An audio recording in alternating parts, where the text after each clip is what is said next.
Assalamualaikum warahmatullahi wabarakatuh. Saya Eski Sanel Aziz dengan NIM 24115943. Di sini saya akan membahas bagaimana faktor-faktor dari luar perusahaan seperti politik, ekonomi, dan teknologi bisa mempengaruhi strategi bisnis.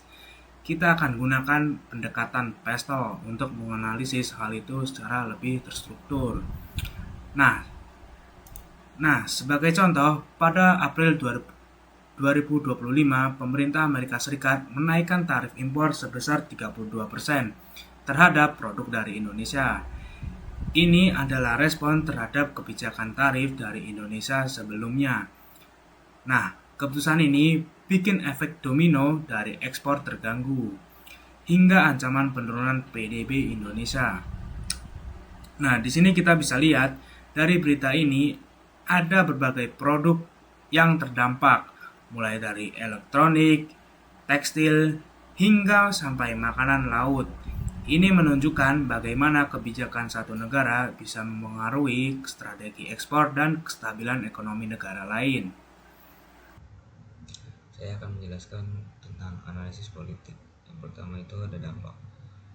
Poin pertama, ketegangan diplomatik antara Indonesia dan Amerika Serikat meningkat, berpotensi mempengaruhi hubungan bilateral. Yang kedua, tekanan politik domestik meningkat akibat dampak ekonomi dari kebijakan tarif.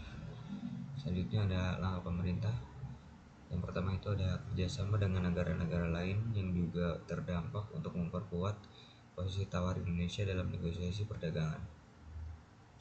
Yang kedua, mengirim delegasi untuk berdialog langsung dengan pemerintah Amerika Serikat guna mencari solusi damai dan saling menguntungkan. Yang ketiga, memberi penjelasan terbuka kepada masyarakat dan pelaku usaha soal langkah pemerintah agar tidak menimbulkan kepanikan dan spekulasi. Selanjutnya ada analisis ekonomi. Yang pertama ada dampak. Poin pertama itu ada ekspor ke Amerika Serikat turun, padahal Amerika Serikat adalah pasar ekspor terbesar kedua Indonesia. Yang kedua, pertumbuhan ekonomi nasional bisa turun 0,3 sampai 0,5 poin persen. Yang ketiga, risiko PHK di industri padat karya seperti tekstil, furnitur, dan alas kaki meningkat. Selanjutnya ada strategi dari kami. Yang pertama itu ada kembangkan industri berbasis sumber daya lokal seperti nikel, kelapa sawit, dan karet menjadi produk jadi bernilai tinggi. Dan yang kedua itu ada dorong konsumsi dalam negeri dan penguatan belanja pemerintah untuk menutup penurunan dari sektor ekspor.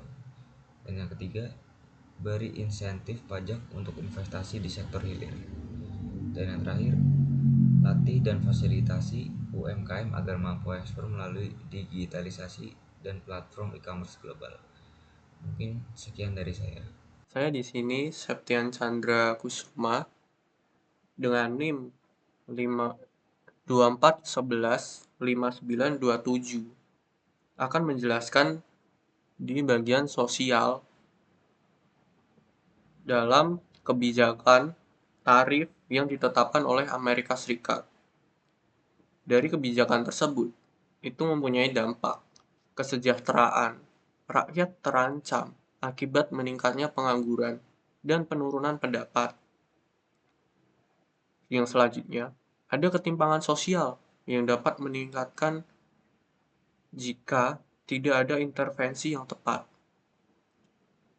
Kami merekomendasikan program sosial yang pertama, yaitu kerjasama dengan BLK, Balai Latihan Kerja, kampus vokasi, dan platform digital untuk pelatihan cepat berbasis kebutuhan industri, seperti logistik, digital marketing, agribisnis modern. Yang kedua, ada tingkatkan anggaran dan jangkauan program agar lebih banyak pekerja informal bisa mengakses pelatihan dan insentif. Yang ketiga, ada ciptakan lapangan kerja sementara di sektor infrastruktur desa, pertanian, dan konversi konservasi lingkungan melalui program padat karya. Selanjutnya, di teknologi. Dari kebijakan tarif, itu sangat berdampak dalam menghambat impor komponen teknologi, memperlambat pembangunan infrastruktur digital, dan transformasi digital nasional. Dari dampak tersebut, kita mempunyai langkah strategis seperti kembangkan kawasan khusus seperti Teknopark di daerah strategis, contoh di Batam, Bandung, atau Surabaya, untuk produksi dan riset berbasis teknologi tinggi. Yang kedua, sediakan subsidi digitalisasi bagi UMKM agar adopsi teknologi tetap jalan meskipun impor mahal. Yang ketiga, ada berikan pajak 0% untuk investasi di sektor teknologi seperti semikonduktor, alat kesehatan, dan perangkat keras lokal.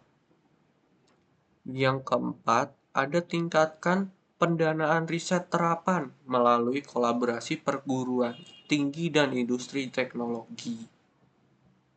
Perkenalkan, nama saya Irfan Darmawan, NIM saya 24115979. Untuk dari bidang legalitas atau hukum, itu berdampak pada tarif 32% dari AS, itu berpotensi melanggar aturan WTO, terutama prinsip Most Favored Nation atau MFN dan non-diskriminasi, dan juga menimbulkan ketidakpastian hukum bagi pelaku usaha dan eksportir yang ada di Indonesia. Dan untuk langkah-langkah hukum strategis yang dapat diambil, itu bisa menggunakan mekanisme Dispute Settle Body atau DSB WTO untuk menggugat kebijakan tarif AS sebagai tindakan diskriminatif dan melanggar komitmen multilateral. Terus kita juga bisa merevisi undang-undang anti-dumping dan safeguard agar Indonesia bisa lebih tegas dan melindungi industri dalam negeri dan praktek perdagangan tidak adil, seperti banjir impor murah dari negara lain. Terus kita juga bisa membentuk lembaga pendampingan hukum ekspor untuk membantu UMKM dan perusahaan nasional dalam menghadapi hambatan dagang internasional. Terus untuk dalam bidang lingkungan, itu berdampak pada penurunan ekspor produk ramah lingkungan dan menghambat upaya Indonesia dalam mencapai target pembangunan berkelanjutan. Terus untuk integrasi kebijakan yang dapat diambil, itu dapat mendorong produksi energi terbarukan seperti surya atau matahari, terus angin, dan bioenergi, dan bisa menggunakan kendaraan listrik. Terus memberikan insentif fiskal untuk pabrik yang menerapkan prinsip ramah lingkungan yang tersertifikasi green industry. Terus memfasilitasi sertifikasi produk organik, bebas emisi, dan fair trade untuk pasar global. Contohnya kopi organik, tekstil dari serat alam, furnitur dari kayu, bersertifikasi FSC. Selamat pagi, siang, sore. Perkenalkan saya Joshua Cesar Pasar Ibu. Untuk penutupan materi dari kelompok kami adalah kebijakan tarif Amerika telah menciptakan ketidakpastian dan tekanan yang nyata terhadap perdagangan dan perekonomian Indonesia. Namun, tantangan ini juga membuat peluang untuk pengusaha-pengusaha yang ada di Indonesia, terutama UMKM, untuk mengekspor barang-barang yang mereka punya.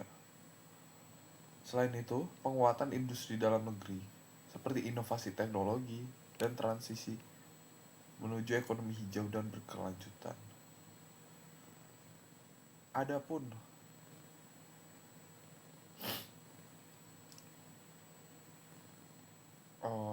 saran dari kami secara sosial adalah seperti tidak membuat kepanikan atas tarif Amerika Serikat ini. Sekian dari kelompok kami, terima kasih.